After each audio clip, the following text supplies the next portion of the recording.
Hello, and welcome back to the Nourish with Purpose podcast. It's Bailey, and I hope you're having a great Wednesday or whenever you're listening to today's episode. It feels like it's been a long time since I've recorded an episode. I took last week off, so thank you for your grace in doing that. Truthfully, getting into routine after traveling and just kind of having a month of rest has been really, really difficult for me. I went to Nashville for a bachelorette party, so I was gone Thursday through Monday, and I really feel like when I don't have a solid Monday at home, the rest of my week is just a little wonky. So I really, really was struggling last week and just knew that I needed to take a break, and that's okay to take a break, which honestly is hard to remind myself of because I've been so consistent with releasing episodes, but I know you probably have felt the same way at some point, and we all just need sometimes a chance to take a deep breath and just give ourselves a little grace. So that's what I did. But again, if you are new here, I'm Bailey. So I'm a holistic health coach. I really focus on helping women reduce inflammation, heal their relationship with food. Very, very passionate about that. I'm also a personal trainer. I teach group fitness classes, Pilates and strength classes, functional movement, very passionate about that as well, but really just looking at the body as a whole system, which is what I talk about on this podcast. Thinking about our mind, body, and spirit and how all three of those really should be connected and intertwined and really in good health in order to live a truly nourished life. When I think about my health, I think about how I can pour into both my mind, all three, my mind, body, and spirit, and how I can nourish all three each week, which is why we also do a segment on this podcast called How I'm Nourishing My Mind, Body, and Spirit. So I'm going to dive into that today because a lot of what I'm talking about in the bulk of today's episode is really just a big old catch up. Okay. So getting into how I'm nourishing my mind, I have been really trying to read versus having screen time. I've taken the month of July basically off of Instagram. I have been scrolling some, but truly the less you do it, the less you have any interest in doing it, which is how I know it's so addictive. But I've not really posted anything, and instead I've been reading. My goal for July was to read 2 new books, and I will say I failed at that goal. Unfortunately, I guess we still have one day left in July when you're listening to this, which it is likely that I could get through this book in a couple days, but I started reading Local Woman Missing, I believe was the title of it. It was supposed to be a suspense and thriller, and I didn't love it. So it took me a long time to push myself to get through that book because something about me is if I start something, I have to finish it. It's just a personality issue for me. I just have to do it. And so started that book, finally wrapped that up earlier this week, and then I started reading Somebody's Watching Me. And if you have not read the Haven House series, I would highly, highly recommend. I feel like they're very under talked about. Chloe I. Miller is the author of those books. There's 3 series. She just released this new book this summer, and I'm so excited to just dive into it. I've already started yesterday and the day before reading it. But again, doing that over spending time on my phone, on my computer, I honestly, the less I do it, the more looking at a screen makes me honestly feel physically sick. Just the blue light, I don't know. I don't love it. So spending time reading has been really positive for me. How I'm nourishing my body is walking and understanding that walking is movement and that we don't need to always do a strenuous workout, that you can go for a walk or a bike ride and you're still moving your body. So I've been finding a lot of value in doing that and also elevating my feet. And that is a form of lymphatic drainage, massage in a sense. But more so, I'll just put up my feet if I'm going to take a nap on the couch or if I'm watching TV in the evenings or reading in the evenings. I will elevate my feet. That way I can get some more blood flow in my lower body. So if you notice at the end of the day you feel really puffy, really swollen, that might be a great habit for you to add in. And then finally, how I'm nourishing my spirit. And I say this almost every single week, but really reading my Bible and studying the book of Acts has been very interesting for me because it's talking about the journey of Paul. And I think in the past, I've read the Bible and I've always thought of like, well, Jesus ascended and that was kind of it. Like, then there were just people that talked about him and his legacy lived on, right? I didn't really do too much digging to see, okay, what happened after that? And when you learn about Paul's role in sharing more about God with Jews and those who were worshiping false gods, you really learn how important his role was in the Bible and just in history, right? And I think what I find so fascinating is how these men, so the men that would travel with Paul, they were abused, they were mocked, they were laughed at. And it made me reflect today as I was reading how little yet far we've come as Christians. And not to get too controversial here, I feel like I can openly talk about it and trust that you and I maybe have some similar views here. But when you look at the Olympic Games, if you saw the opening ceremony, I truly did not watch the full thing. I've just seen the clips online.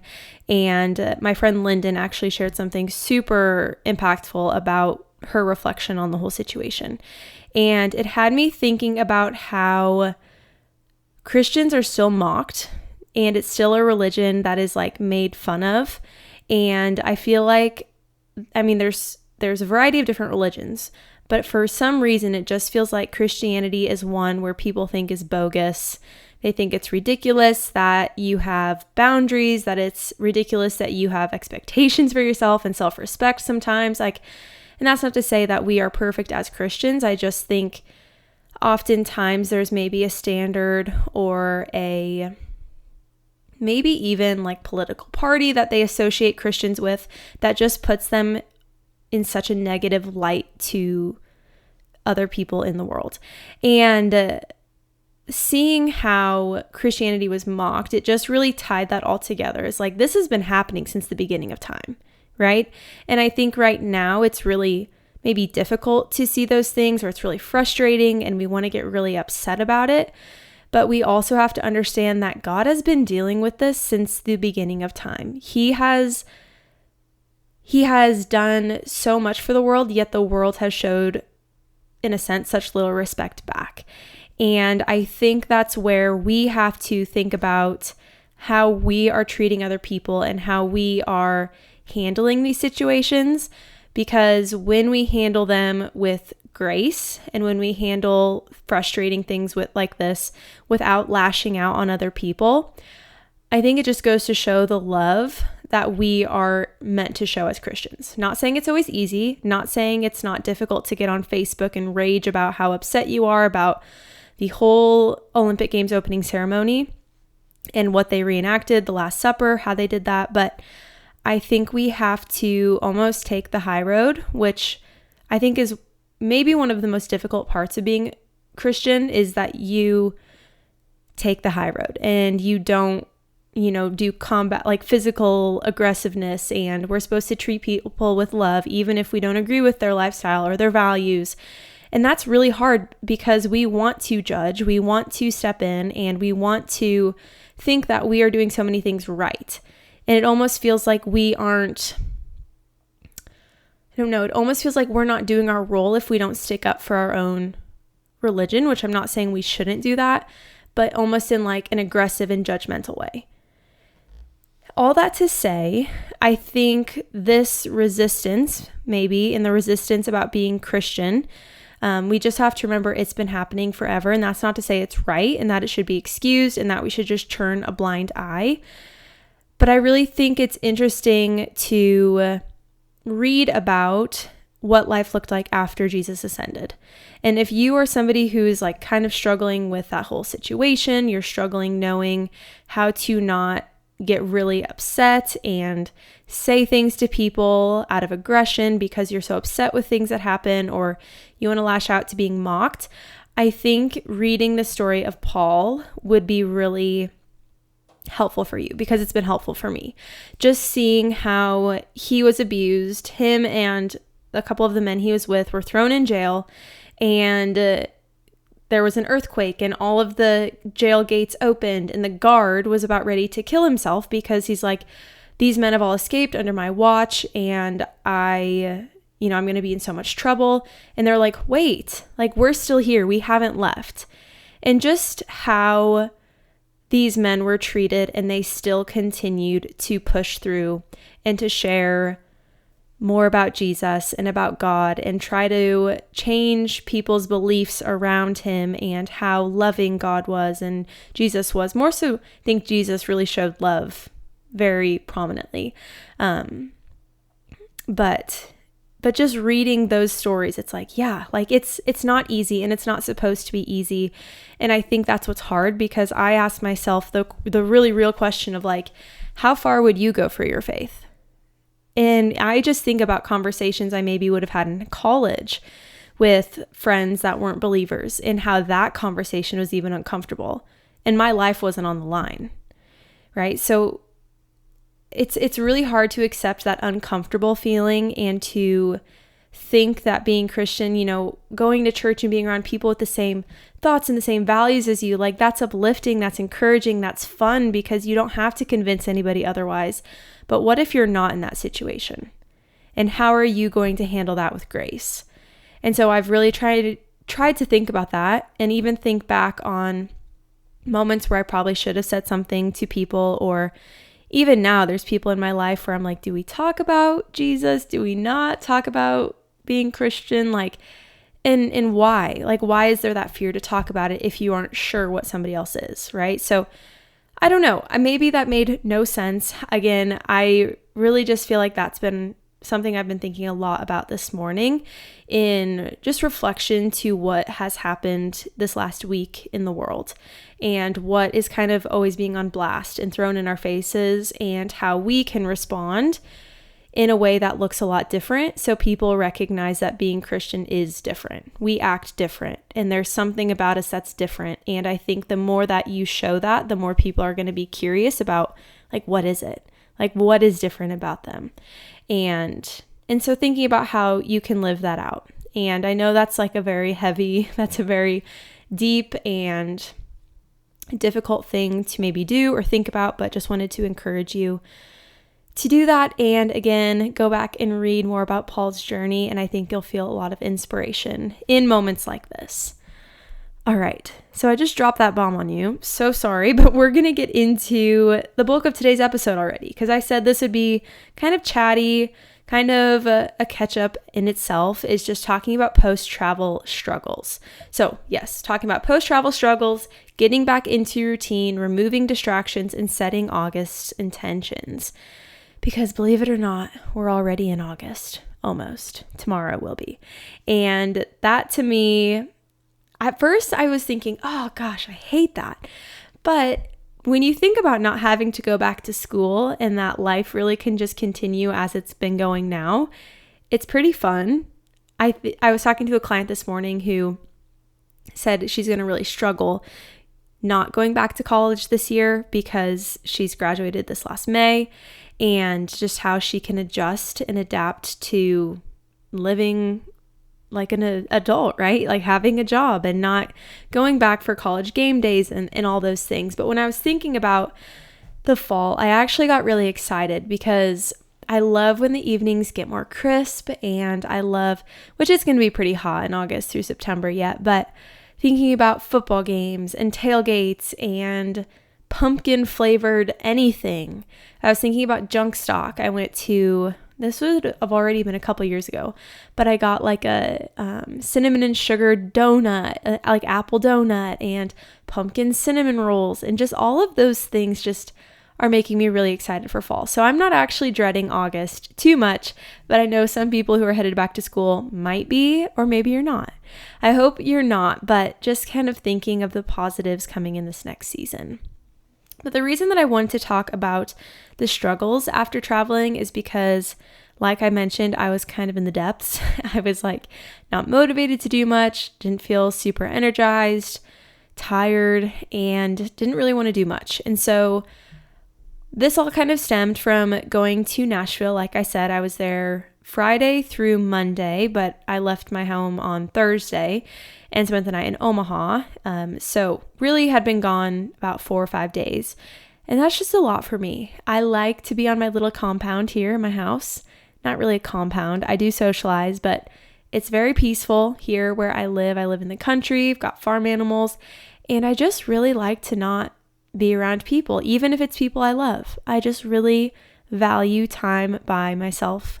And that's not possible when you're traveling with a group, which this is not to complain about that at all, because it was a good time, good people to travel with. It was a fun time, but like I said, I like my space. I like my routine. I thrive in routine. So when I get out of routine, it's really hard for me to get back into it.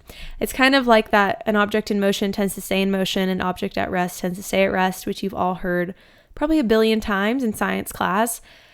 But it's so true. It's like a Bailey out of routine, sense to stay out of routine, Bailey in routine, sense to stay in routine. Like I'm very disciplined when I'm in routine. So you can kind of get the vibe on why that was hard for me. But also figuring out how I wanted to fill my days, because I didn't schedule too much client-wise after I got back from Nashville. I actually had a couple days of no clients and just doing more of like computer stuff. And when there's things that maybe don't need to be done, it's a lot easier to say like, oh, whatever, I'm just going to not work today. I'm just going to go relax, read a book, go for a walk, which are all great things. And I'm not saying don't value your rest post-travel. But for me, that actually wasn't so helpful, because I also know I am now in a season of social events and celebrations. And I'm going to talk more about what this looks like, especially when it comes to food and how you can prep around that. But when you're in a season of bachelorette parties, I've got one this next weekend as well, season of weddings. In a couple weeks, we've got a wedding on the weekend. I know we'll be gone Saturday and Sunday, wedding again in October. Like, you're in a season of not many of your weekends are spent at home. Okay. And that gets really difficult then to stay in routine, to feel rejuvenated as the week starts. And so we have to figure out how we can live our life and live in structure and live in routine, or at least get back into routine when we maybe don't have as many days at home as we would like. Not to say these events aren't wonderful things, that they aren't so much fun, because they are. And it's incredible to have people around you that invite you to celebrate with them. So in no way am I complaining about that at all. It's just, I know how difficult it can then be to get back into it. So I wanted to give you about 4 things that I really have focused on once I got back from Nashville. And I took those couple days. They were very weird. That was when a podcast episode was supposed to be released. And I'm like, yeah, that's not happening. I woke up on Wednesday morning and I was like, yeah, I was supposed to definitely do that yesterday. And instead I just dorked around and did who knows what, and so that never feels super good either. So Thursday was my day where I was like, okay, we're getting back into it. This is the day where we have to get back into some structure. So what I would tell you is that movement matters. And luckily on Wednesday, I got right back into leading exercise classes, and I had to prioritize movement on Wednesday, which really jump-started the rest of my week and weekend. So movement, even if it's just a walk, to ease back into your schedule, it's still so valuable. For me, what I think this does is it shows my body that it's still respected and that I really want to take care of my body by having that intentional time doing so. Okay, so again, I don't ever say movement needs to be strenuous. You need to spend an hour in the gym, although I do love to do that. I love to spend hours in the gym. That for me is fun. You don't need to do that. For me, getting back into movement looked like going to exercise class and leading 3 classes on Wednesday.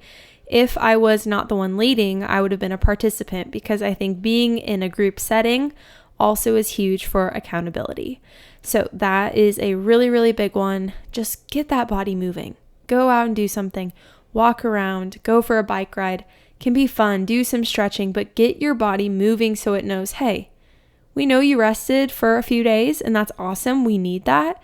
But now we need to get back into it, because your body doesn't feel super great. Your muscles are sore. You're feeling lazy. Talking about myself. You're feeling lazy, and it's because you haven't prioritized movement. Movement is so, so key here. Next would be that food focus. Food when traveling, I have to admit, is kind of meh. Like, I'm very much a person that loves to have an eating schedule and an eating routine. When you travel with people that maybe don't prioritize that, it looks a little different. My meals were not always balanced. They were not always complete, but I always had a really good supper. Thankfully, we had really good meals in the evenings. And I don't always recommend that. If you would have that opportunity to control that, I would never recommend only having a really good meal in the evenings, but you're working with what you got, right? So when it comes to traveling, how you can help yourself is by packing snacks or bringing food along that is something that you want to eat, but others can as well. So like for me, I brought some Chomps sticks, those beef sticks. I brought electrolyte packets. And then in the mornings, I ordered breakfast and made sure I had at least like a protein smoothie in the morning. I bought Lara bars, some source of protein and fat to help me feel full and sustained until we had our next meal. And I think the best thing you can do if you're not even like flying, so we were flying, so I was a little limited, but even like, I don't know, you think about going on like a weekend trip with girls and maybe you're just driving or you're just Airbnb-ing somewhere. Think about what snacks you can bring. So yes, the group can eat them, but also you have the ability to control a little bit of what you're consuming and at least make sure that you're eating meals that make you feel full, make you feel satisfied, and help keep you regular. Because I think that's something that's really difficult and was the first symptom I noticed without getting a little TMI here, but my regularity was not there when I was not consistently eating those 3 meals a day. And so they are so valuable to helping with regularity, especially when you're traveling, because you're in a new place, a new environment. Your body's like, I don't know if we feel totally comfortable here. So making sure that you are packing what you need to, or at least you have resources if you need to go shopping when you get somewhere, to make sure that you are taking care of your body. And I think in the past, I would have thought of this as kind of a sense of like maybe a disordered eating habit, right? Like having to have control over what you're eating or having to know exactly what you're going to be eating by providing it for yourself. And I think that mentality has changed because yes, in the past, I did that a lot out of wanting control. Now I do it out of wanting to care for my body. I'm not trying to do it to control my body and control what I'm consuming. I'm doing it to care for my body and to care about what I'm consuming. And that has been a mindset shift that's happened for me over the last few years, of just like letting go the control piece. I don't bring food with me places to control what I'm consuming. I just would rather be safe than sorry. As a girl who gets hungry or hangry, combination of hungry and angry, so easily, I know that having food near is best for me and it's best for the people around me. I want to be able to show up for my friends and celebrate them and be, present and not be upset or having my blood sugar all out of whack and feel funky. I want to make sure my body's taken care of so I can take care of other people. It's that whole concept of filling your cup so you can pour into other people. Food can be the same way. On the other side of this, then when I got home, I then on Wednesday, I made a beef chuck roast and I did some carrots and celery, onions in it. And I let that cook all day. And that was kind of the meal that jump-started my inspiration again to be in the kitchen. And I'm not saying I'm perfect at this every single meal, but prepping your protein is huge. Because then when I had my chuck roast prepped, then I made some homemade mashed potatoes, which I thought were so hard to make. And I don't know why I always thought that, because they're so, so easy. I'm hoping to release that recipe, which it's so easy, in my recipe guide that I'm currently working on, hoping to get a little bit further on this month. But I then did some green beans with it. I had carrots with it, and it was like a warm, hearty, comforting meal that was also so nourishing. Still had all the components that make up a core 4 meal, but it was warm and it was nourishing. And then that chuck roast, I could use it for tacos the next day. I could use it to do on like a barbecue roast pizza. There's so many options on a sandwich, on avocado toast. Like when you have that prepped, I really think that leads you to want to continue to prep something. So like today, I'm already thinking, okay, what can I prep today so we can have meals for the next couple of days? And that was really important for me as I got home, then to get back into routine of like, okay, Bailey, you're home. It's time to make meals for you and your husband. Like, what are you going to do? And that meal was so crucial for that and really helped me kind of get back into it. Number 3 was creating a list. And I know somebody in the group on Instagram, I have a podcast group. If you haven't joined that, you should. It's just on my profile. It'll say Nourish with Purpose, and there's some members in there, but somebody has said creating a list, and I couldn't agree more on this. I've noticed when I don't create a daily to-do list, I honestly feel like I'm wandering around aimlessly. I'm like thinking about what I have to do, and then I convince myself that I have nothing to do, when in reality, I've got way too many things to do. And that's not to brag about being busy, because I know I've kind of joked about that in the past, but truly, if I sit down and I think I have nothing to do, I can easily come up with a list of things that I should be doing if I'm not. And so when I took those 2 days to just do nothing when I got home, it was like kind of shooting myself in the foot, because then Thursday came and then I was stressed and I was already behind in certain things. And you just never feel good when you look at your schedule and you're like, oh, that was needed to be done yesterday and today's today. So creating a list, and this is how I go about creating a list so it's not overwhelming, because I think when we come back from a trip, it's easy to like take multiple notebook pieces of paper and just write down like all these to-dos, all these things that you need to get done, all these things you need to focus on. And then do we actually want to do them? No. I think of how long my suitcase sat unpacked, at least for 3 days, when I finally got home, because the thought of just unpacking all of that and organizing it felt daunting. And so that's where you have to create a list, very minor, and then you can elaborate if you get those tasks done. So this is what I like to make my daily to-do list look like, okay? I will have 3 major tasks that take 1 to 2 hours to complete, and then I will have those followed by minor tasks. So I'm going to give you some examples here. So for today, these are my major tasks and my minor tasks.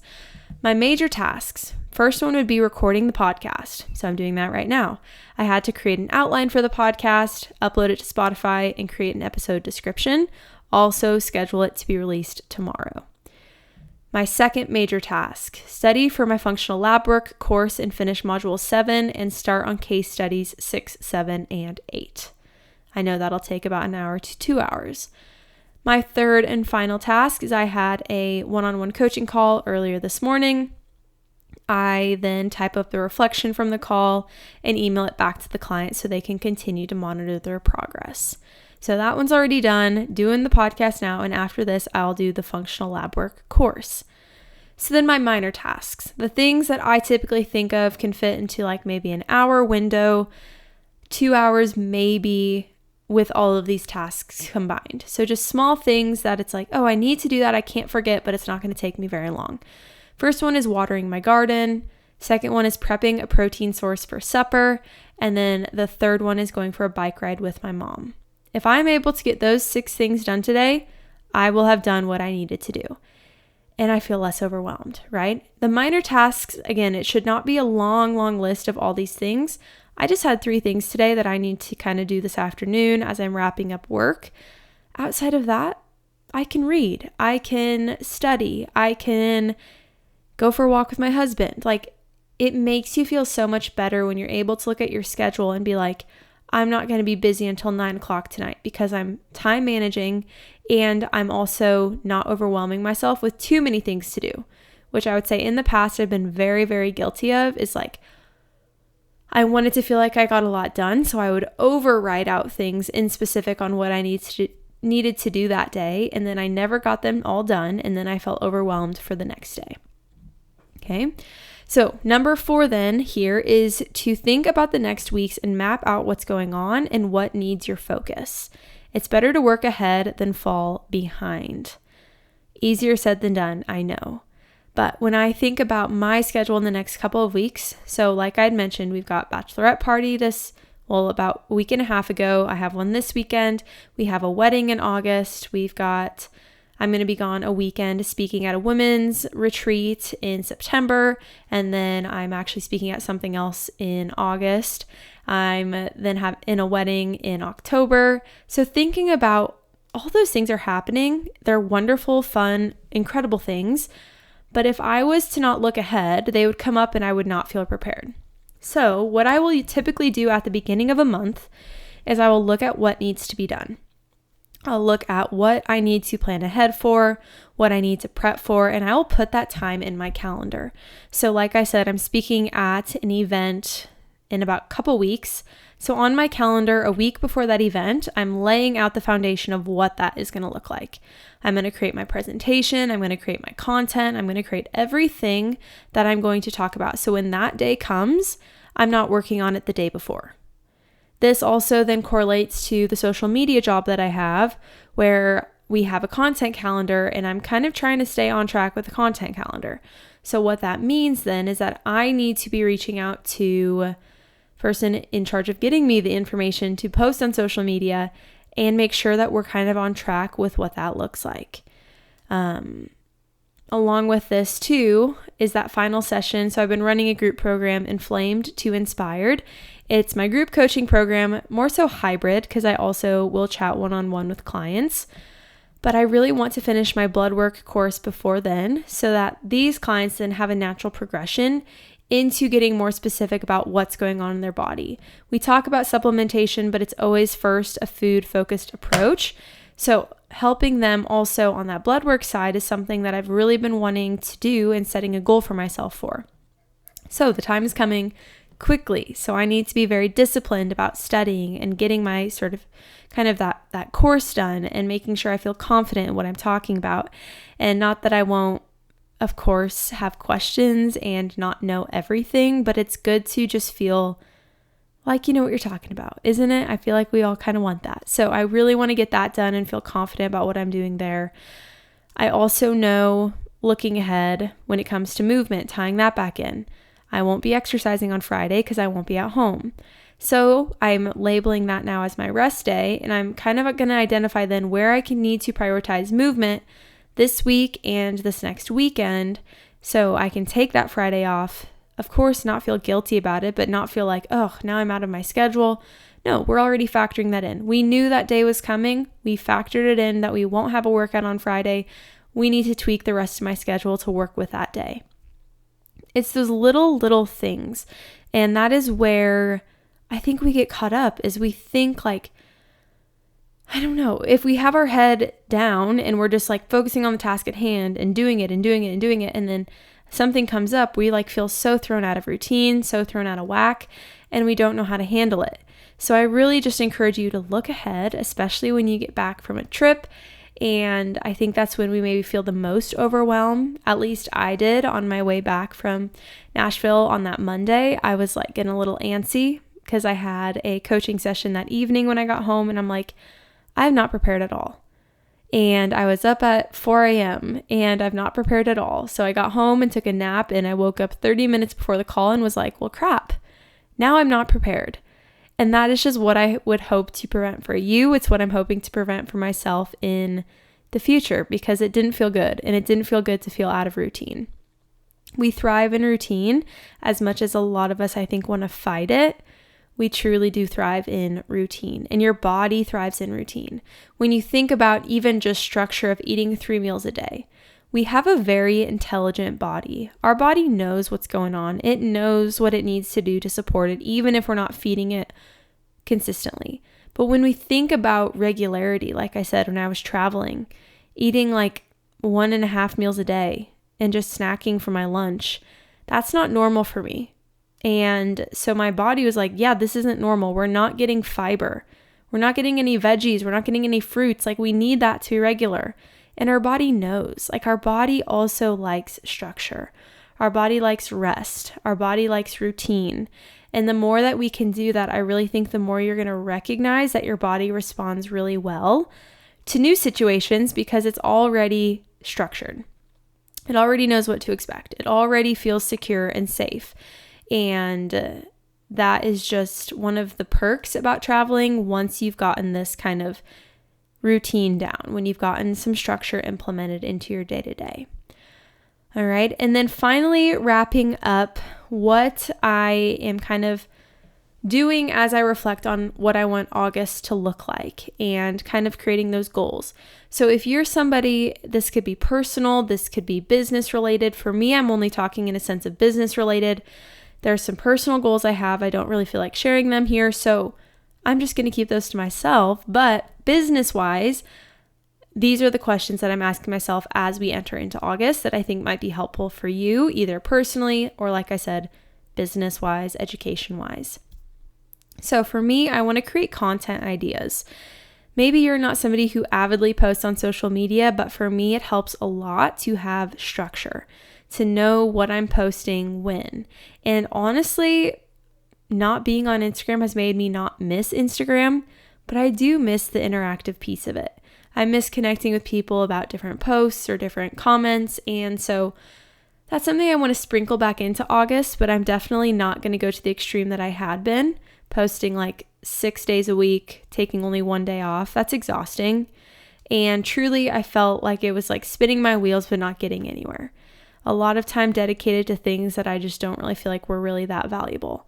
So that is something I'm kind of brainstorming ideas again, more so recipes. I'm hoping to put out a lot of recipes in August, especially as I create a new recipe guide, just to, create some anticipation around that and to share what I know people are interested in seeing. People love recipes. I love recipes, and maybe some smart swaps as well. I'm also writing down my top 3 goals for the month. The next thing is clients that I'm working with and those that will be starting in August, writing out those names. For you, if this is more personally, this might be like friends I want to hang out with and friends I want to hang out with in the month of August, and friends that I would like to plan an event with or something more socially. That's kind of my social bucket, is my clients that I'm working with, and then also blood work clients. So I'll be starting doing that in the month of August. It's a new offering. I'm going to obviously be sharing much more about that and what that all entails, but there's many people who have already said they want to do it once I'm able. And so I need to reach out to them and just let them know that I'm offering that service and start accepting clients in that area. And then finally, scheduling meetings, or mentorship. So for you, this might look more like mentorship. For me, this looks like scheduling meetings with different coaches, different people for the podcast.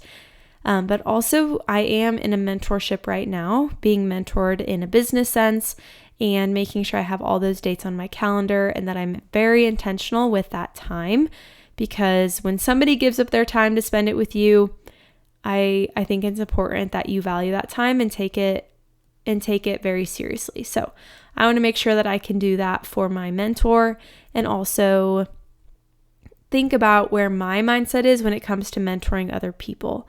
I feel like I have people that reach out to me pretty often, and so maybe more so setting up a mentorship space for that, so I don't feel like I'm just responding to a lot of different text messages or DMs, but instead I have kind of a system in place to share what I know with people, what my systems are like, what my process has been like in starting a business, and just share what I know. Not saying I know or have all the answers by any means, but I've been doing this for about 3 years, and I feel like I've learned a lot from other people, and there's a lot that I have as well to share. So yeah, I really want to give back, and I really want to find ways to connect with people outside of being on social media, because like I've said 500 times, I didn't really miss it. I don't really miss it. I'm not really excited to get back on it. So fighting that resistance, but also figuring out how I can create more connections in person so I don't need to use that as much. So that's about it for today's episode. I think we should all maybe take a deep breath here together, in through your nose, out through your mouth, and just know it's going to be okay. If you are finding yourself in a season where your routine feels so wacky, know you are not alone, that I'm still very much working on this. It's actually really interesting because I met before I left for Nashville with my friend Lyndon, who I talked about earlier in today's episode, and she was like, I just feel so encouraged now listening to like my rhythms and routines, and she felt encouraged, and I'm like, I mean, I was in a good place, and now I feel like, like I don't think anybody should try to mimic my routines, which that's being very critical of myself. I'm definitely in a much better routine now, but it's just hard. We all go through seasons, and I think it's reassuring to know that if you're in a season of lack of routine, or you're not feeling super great, your body's kind of failing you right now, or you're not feeling super energized, again, no, you're not alone. There are people I talk to every single day that are going through things that, quite frankly, suck, and it's not easy to get through emotionally, physically, mentally. It's a struggle. So you're not alone, but I hope you found encouragement and inspiration in today's episode and are feeling ready to tackle at least one of those 4 steps that I gave you for getting into a routine post-travel or post-life-altering event. All right. So with that, let's go ahead and close today's episode in prayer. So dear Lord, just thank you for today. Thank you for the opportunity to have a podcast just to share and connect with other people. I ask that you be with whoever is listening to this episode, and that they just feel so much encouragement and inspiration as they leave this episode, and that they just can feel you with them throughout their entire day, that they feel guided in their decisions by what you want for them, and just trust that you want what is best for them, and that you will lead them in the direction that you have planned for them, and that we just try to limit the resistance we have to some certain changes that we know need to happen in our life, and that we just embrace the change, and we embrace these seasons that maybe don't feel super easy, and we continue to just take a step forward every single day, knowing that even if it's a small step, that we are making progress nonetheless. Lord, I just thank you for the good weather, and I thank you for the sunshine, and I just ask that as the seasons change, that we just feel renewed and revived for what's ahead. In Jesus' name we pray, amen. All right, so if you're interested in following along with my life outside of the podcast, you can find me at Nourish with Bailey on Instagram, TikTok, Lemonade, YouTube. I'm really everywhere. I'm most active on Instagram, so if you need to connect with me or want to connect with me, that will be the best place to do it, or email, which is linked in the description of today's episode. All right, so with that, I'll talk to you again next Wednesday. Bye.